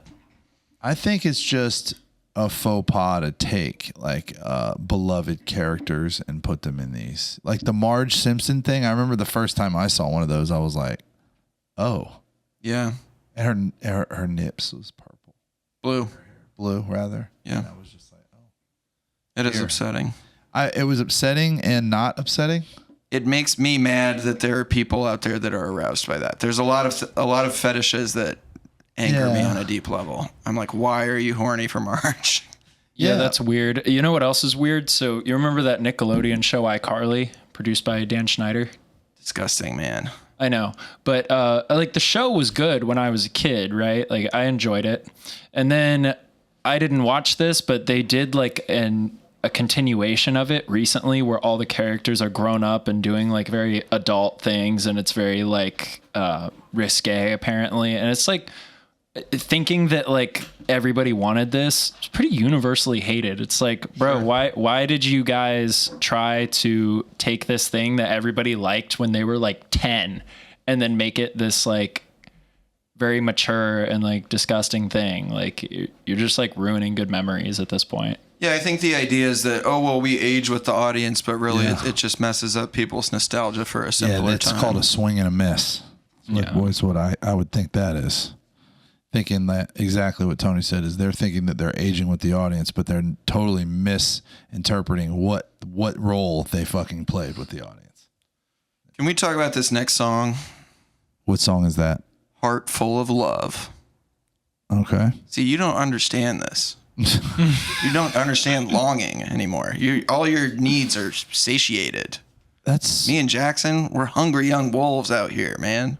Yeah. And $2 not got as much time on his biological ticker as me. Ooh. It's true. He said your time is running out, dude. You're getting old. Now, here's the thing. You men have more time than women. I feel like that men don't hit the wall until later. Well, that's biology. I think the idea of hitting the wall is kind of it's just that also. Men's, procreation abilities maintain for pretty much, varying from man to man, but generally speaking, the whole haul, right? I mean, there's guys. Well, I haven't been able to get an erection since I was 28, so that could be a problem. That would definitely qualify under the category of way too much information, and also I believe incorrect. Considering you're right, it was a joke. Okay. I sometimes, can't pick up on the sarcastic. In fact, I was erect during this entire song when I watched the movie. Me and Jackson were watching it. Put a blanket over my lap. Dear Lordy. So wait, who's singing it? Because I did miss. That's what that one's about. This is Marius and Cosette singing to each other about how much they love each other, and then Eponine is like watching from the cuck chair and just like being sad about Marius because she loves Marius so much. I don't relate to that anymore, and I do know it, but it's just been a long time. I'm embarrassingly romantic. Yeah, like love really gets me, dude. You are the archetypal lover. Thank you. But I'm also the archetypal warrior and king and priestess also. Priest, mage. The jester. And the jester, for sure. But this is, like I said, one of my favorite moments is them introducing themselves to each other and song going, my name is Marius Ponmerce, and I'm Cosette, I don't know what to say. Then make no sound. She's basically like, shut up, let's just fucking gaze at each other. They're talking through this gate also because Jean Valjean wants to keep her sheltered from the world. Yeah. She doesn't understand why. She doesn't get why he's concealing, why he needs them to be in secrecy, She's just like, my dad's so weird. And it's like, he's like, I am a convict with a secret identity, Cosette, stay in the fucking house.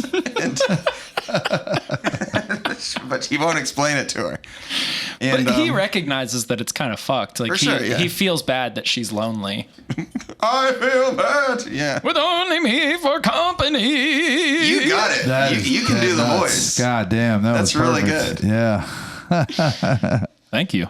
Yeah. So during the song, I like also they keep interrupting each other, but then Jean Valjean is like, Cosette, come inside, and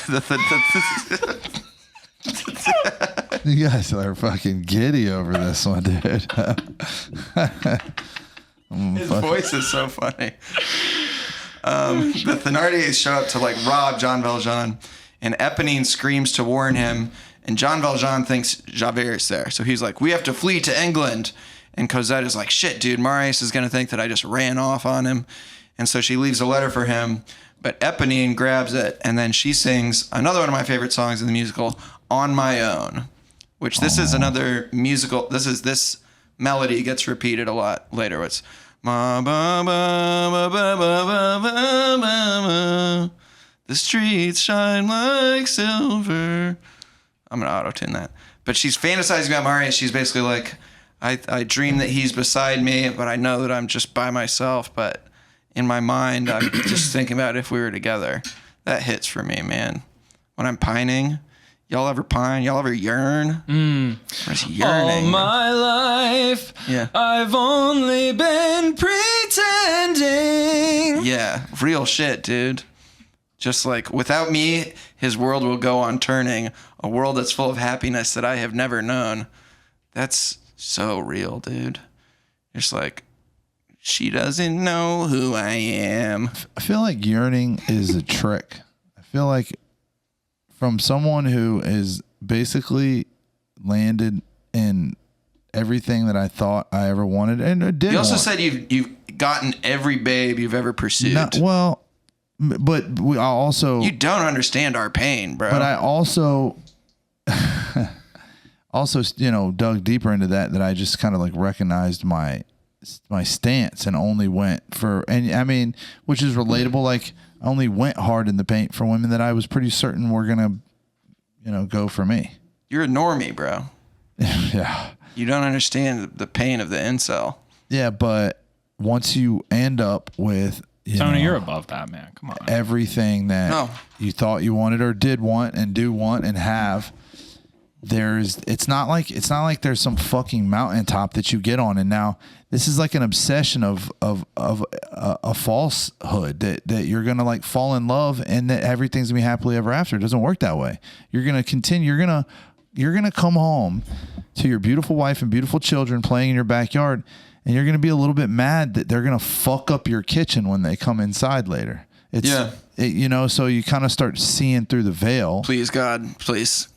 I want it so bad. Yeah.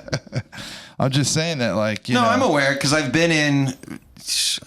Yeah. Look, I'm gonna fuck up my incel valor here, but I've been in many relationships, and I'll be with someone who I'm deeply in love with, and I still won't be happy because happiness has to come from within. And I know that the idea that I'm gonna suddenly feel whole and my life will be complete when I find a babe and we fall in love with each other is not true. But I also think it's like very fun to fantasize about that.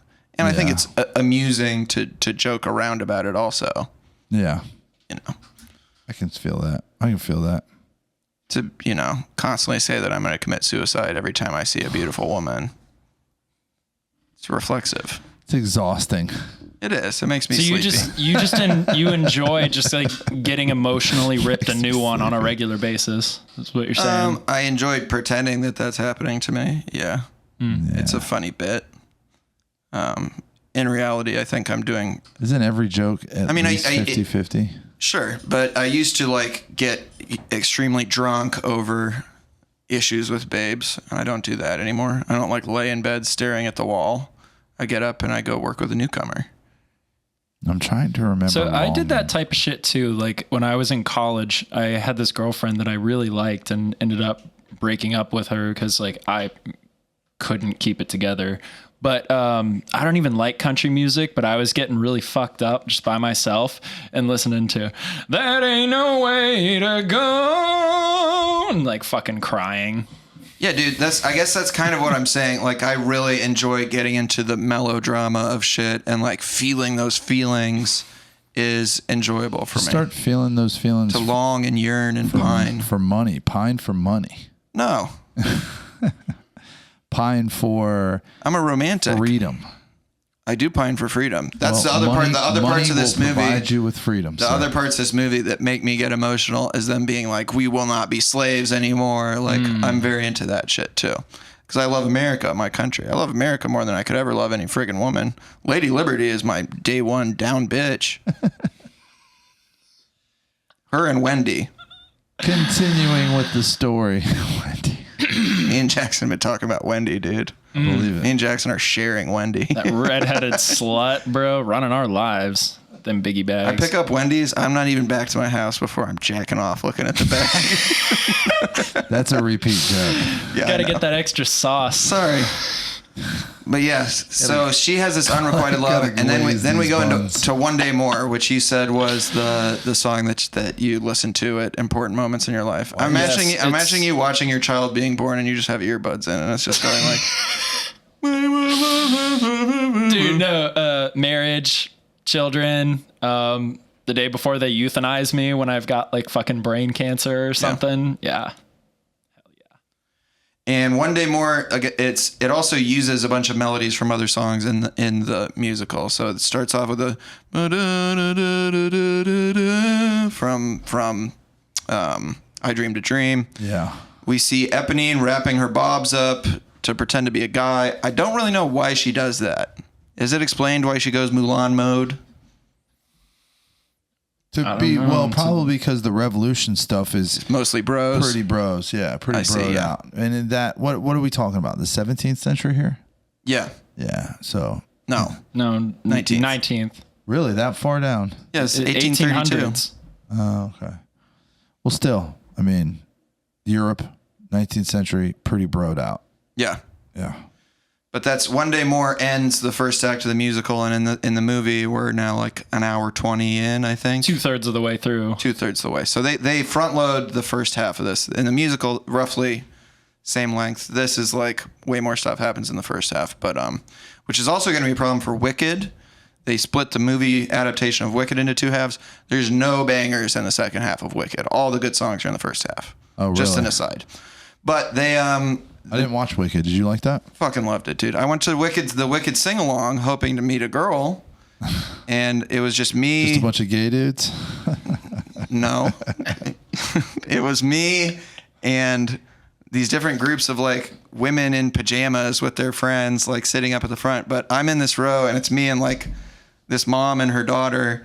And I was like, am I going to sing? And I was like, fuck this, dude. I paid for the Wicked sing along. I'm going to sing. So I was like fully reclined in my seat, like drinking Publix diet soda and being like, I'm defying gravity. And I could tell that these people were mad at me. But I'm like, dude, it's the Wicked sing along. They put the sing-along. words on the screen. So I had a really great time. I have some very funny videos of me. Were in the you theaters. alone? Yeah, I was by myself. I was supposed to go with Joseph, and he bailed on me. And so I was like, Joseph.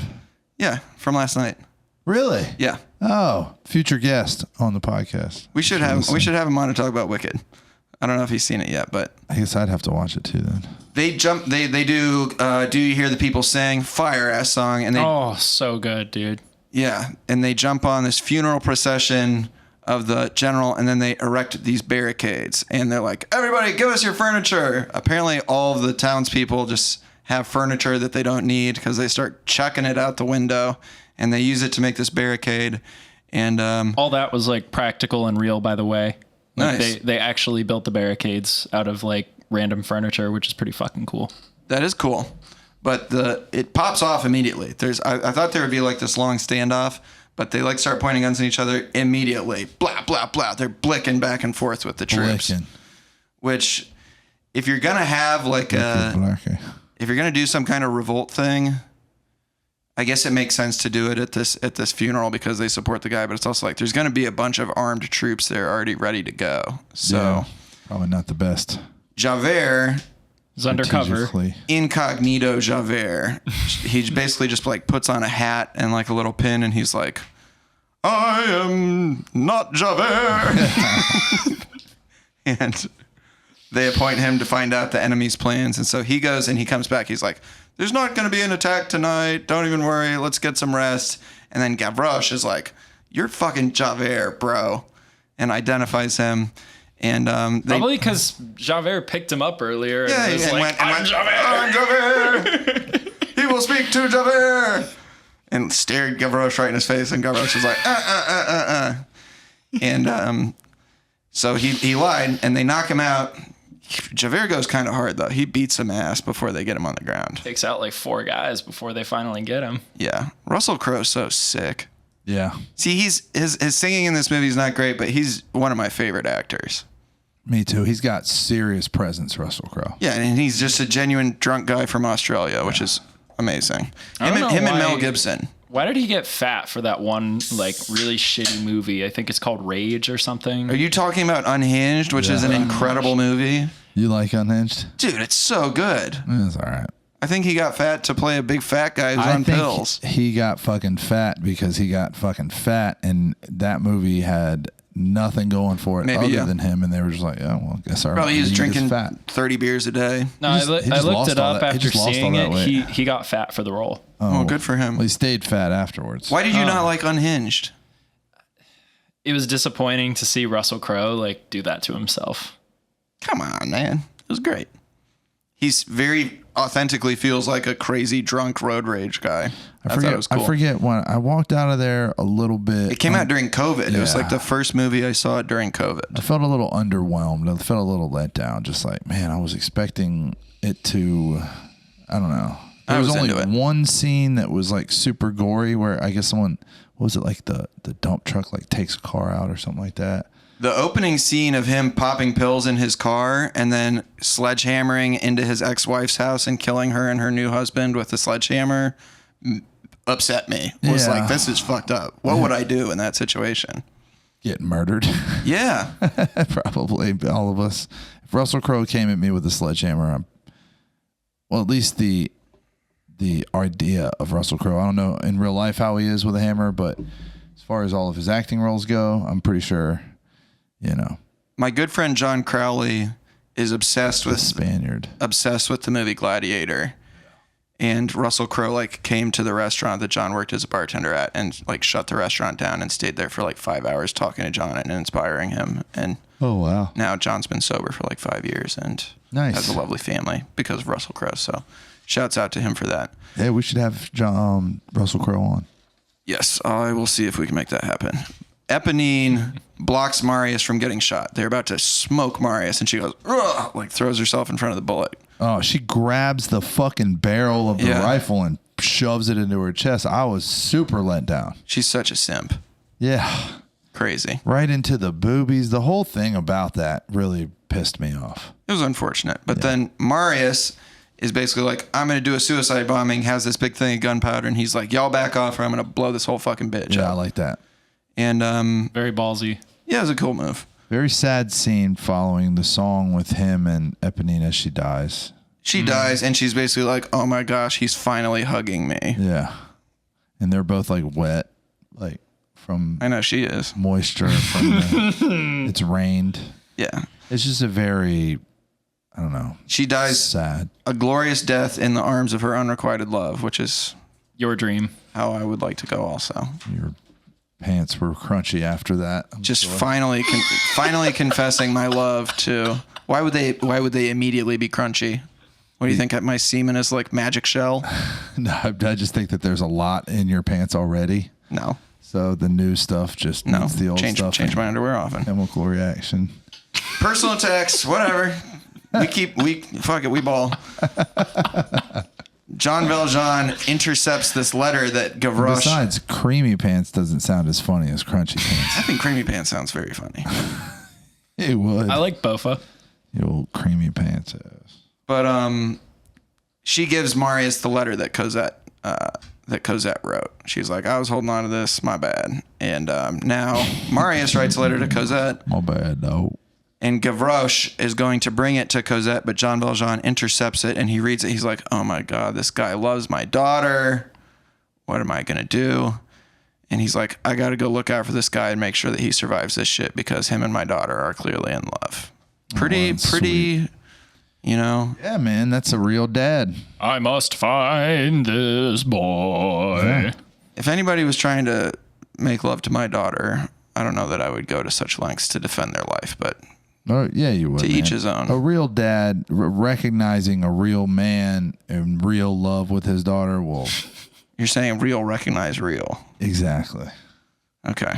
Yeah, man. I mean, you're either going to come to terms with that or you're going to be one of the most like consistently upset human beings on earth. Like any man, like this whole like idea of dad, like with the baseball bat, fucking up every dude that comes around. Like if you don't come to terms with the fact that your daughter is a woman that's worth people's love. Now, when scum comes around, I just say anything you do to my daughter, I'm going to do to you. Yeah. Well, then your daughter's never going to fucking find love, bro. If you eat my daughter's pussy, I'm going to eat your pussy. You are going to deprive your daughter of the love you hold so dear. I don't care. Yeah. I'll keep my daughter locked up in the basement like Joseph Fritzl. I don't give a damn. You will. Joseph Fritzl. One of the realest guys ever. Ugh. I don't know who he is, but I disagree. Look him up later. I won't. All right.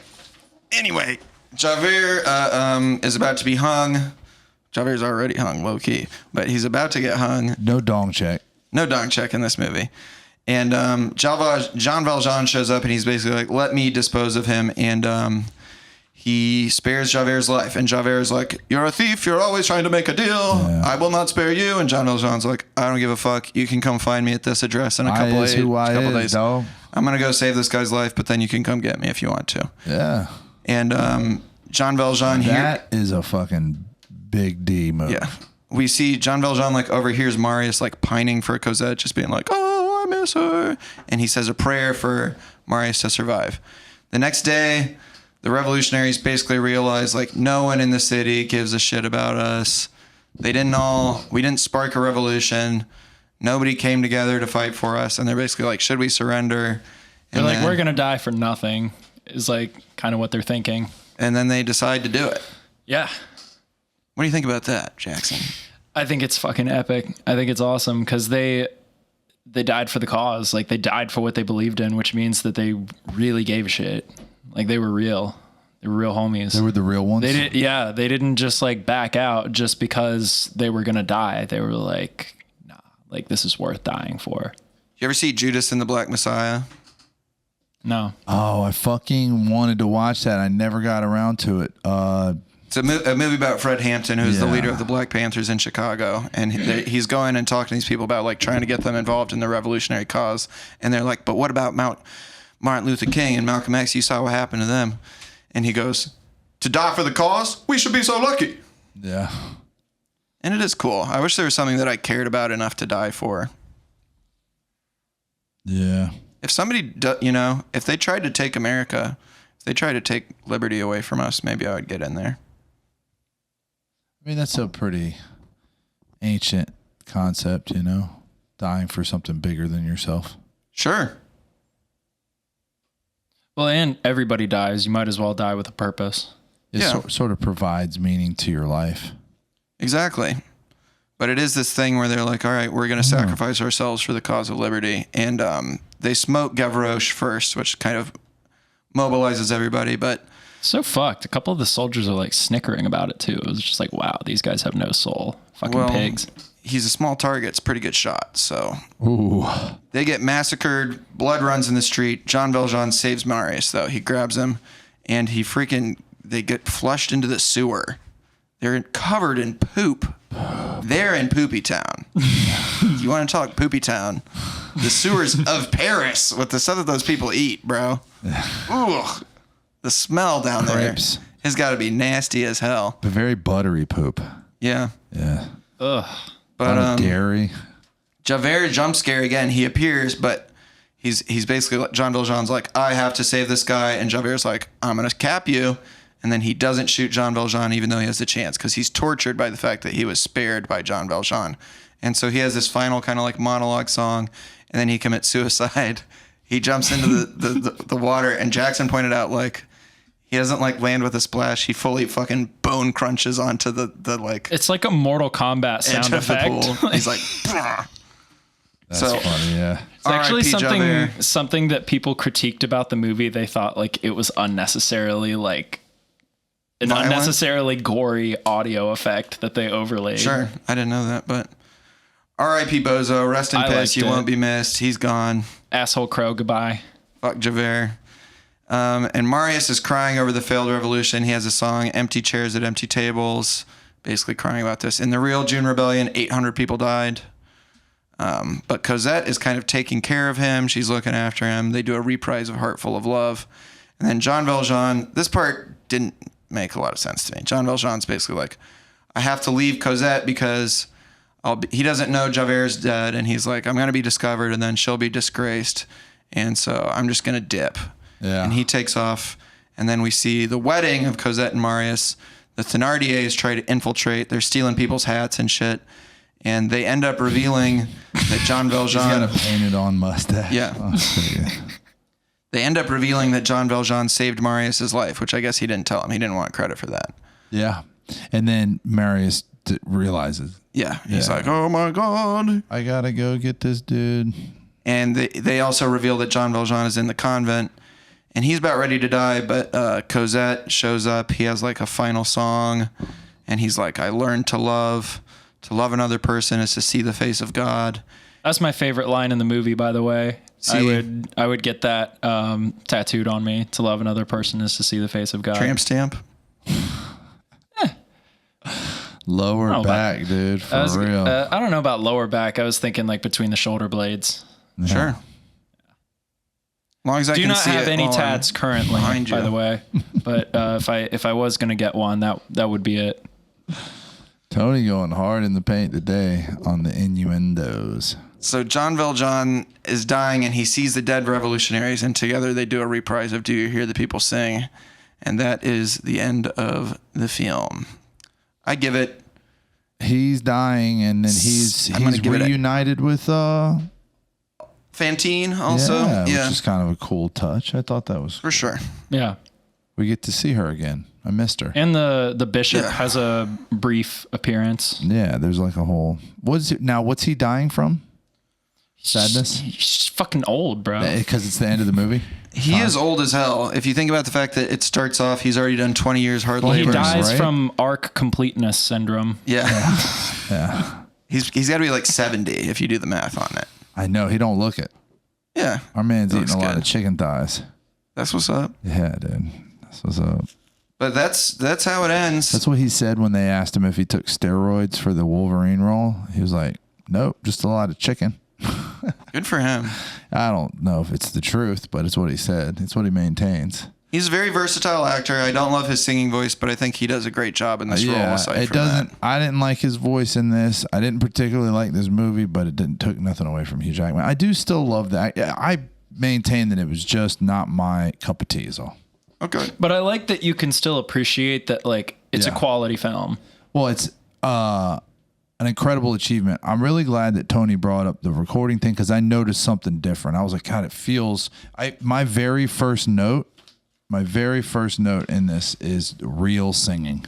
Yes. And that was like something I noticed immediately. I was like, man, this is not overproduced.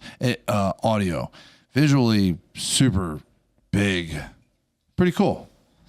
Also, like a lot, I don't know if all, but like it's either nighttime and when it's daytime, it's very overcast. Like in almost every scene, it's very gray. It's very dingy. It's a grimy time in history. Well, and Les Mis is that's also very Europe. I feel like story. I mean, it means the suffering. That's the called title. Misérables. Yeah. Like, so, and I really liked that girl looked. The young Cosette looked identical to the famous artwork of Les Mis, the little French girl with the flowing hair. I mean, it's almost like they cast her. So we kind of like got into how important this was to Jackson. Is this super important to you now, Tony? Let's give it I guess we're gonna rate it. You were gonna rate it, Tony. What do you think? 8 out of 10. I would say that's pretty good.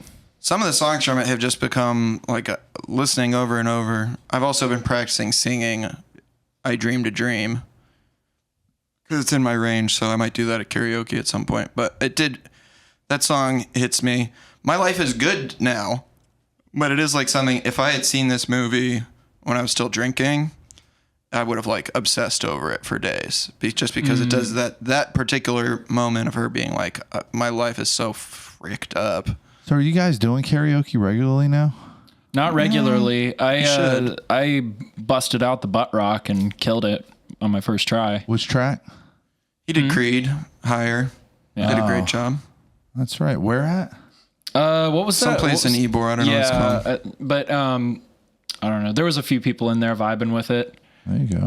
All I cared about was that I worked up the courage to get up there and do it in front of a bunch of people that I don't know. But Oh yeah. like, dude, I was shaking so bad, like I could not hold the microphone steady, but I still like hit every note. That was great. I will say this director went on to make, as I said, The Danish Girl, which is about an early transgender person. Mm-hmm. And then he made Cats. the movie version of Cats, which is one of the biggest Bombs and turds ever.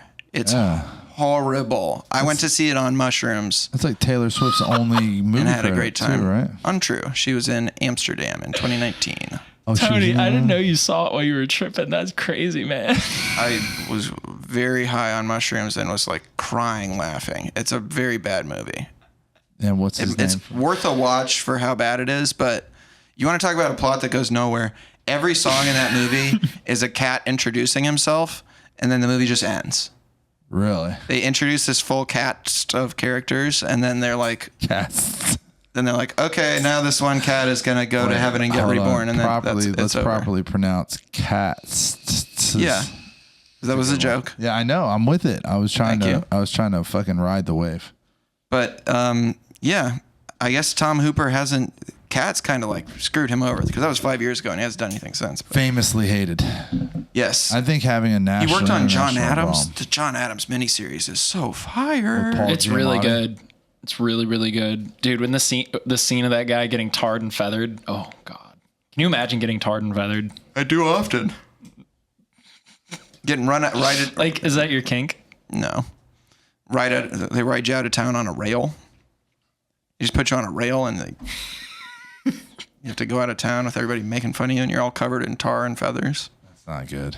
That happens in Huck Finn also to somebody. Really? Yeah.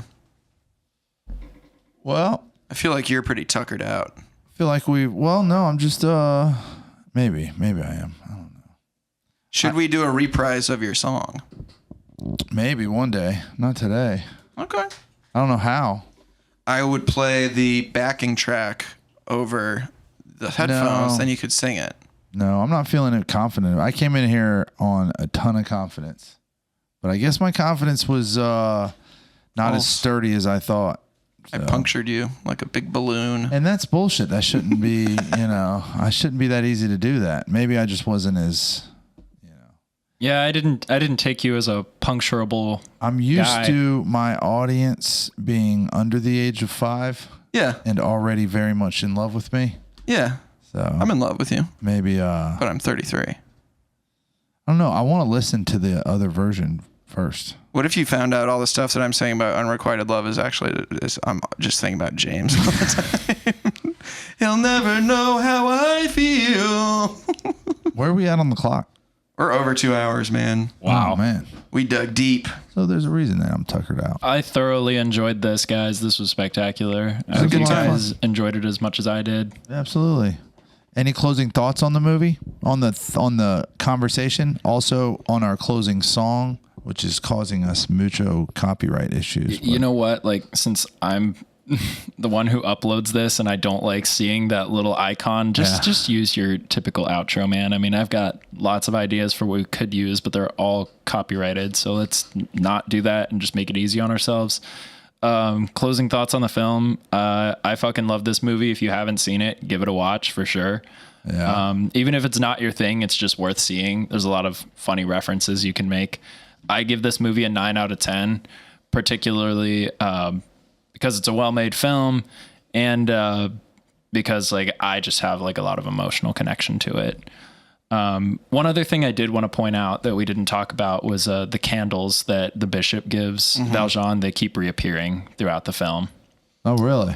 Even like in the final scene when he's sitting there like dying and show there's a them, crucifix. Yeah, the candles are on either side of the crucifix. Well, that's a relatable subject too, because I, eventually learned that punishment never did the trick for me, and that God's love is what fixed or helped me change my life. and God's love being shown through the love of other people. You know, so that idea that for once in Jean Valjean's life, another man gave him love and gave him another chance through those candlesticks or whatever. And that's what sort of changed the whole trajectory of his life. I mean, that makes a lot of sense, right? Yeah, very symbolic of that arc for him. Yeah. And I mean, it's summed up in that line: to love another person is to see the face of God. And a good friend once told me, no one hated themselves into having a better life. Yeah. Yeah, I do. I really like the moral elements of this story, that it's about, you know, the importance of having a cause, but also of like kindness to others, and that his whole life is set in motion by that act of kindness from the bishop, where he's like, "You stole from me." I think in the book he actually bonks him on the head while he's stealing from him, and the guy's still just like, "No, I'm gonna cover for you." Like, Oh, he hurts him, and he's still, yeah. Like that kind of selfless sacrifice for people in need gives my life meaning, I would say. Oh yeah. So I do think this is a very meaningful movie, and it is important to me now. And it's definitely, And I do want to see the musical live, It definitely stands out. for sure. I'll say that. So like, it's memorable for sure. And next week we're going to be doing Forrest Gump with our Jesus boy Christ. Zach. What? Jesus Christ. Such I a cannot long wait movie. for that. It's a long movie, but So it's, is this. It's Forrest Gump. Yeah, dude. All these fucking movies with Deer Hunter was fucking long. I know. Barry It's Lyndon was everything- long as everything- shit. Barry Lyndon, you had to watch it like 12 fucking times. Oh my god, dude! Oh my god, I still have PTSD from that shit. We've got some art on the way too, which is cool. So the visuals here are going to change a little bit. I got a few things coming. I want to have the whole collection together and do it at once. But email the show if you were doing loves with your lady and she smacks you on the ass. We want to know. I really want to know about that. Yeah. And I don't know what the lady version of that question would be, because that seems to be more typical behavior in that direction. Well, what's like a thing? Yeah, for sure. You love to smack a woman on the butt while I'm thrusting. So I am trying to.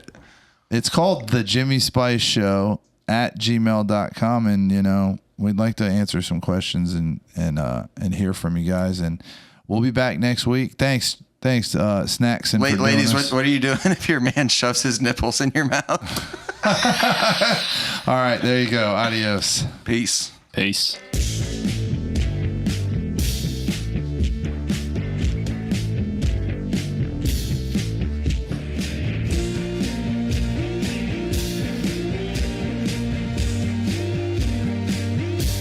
I'm loose.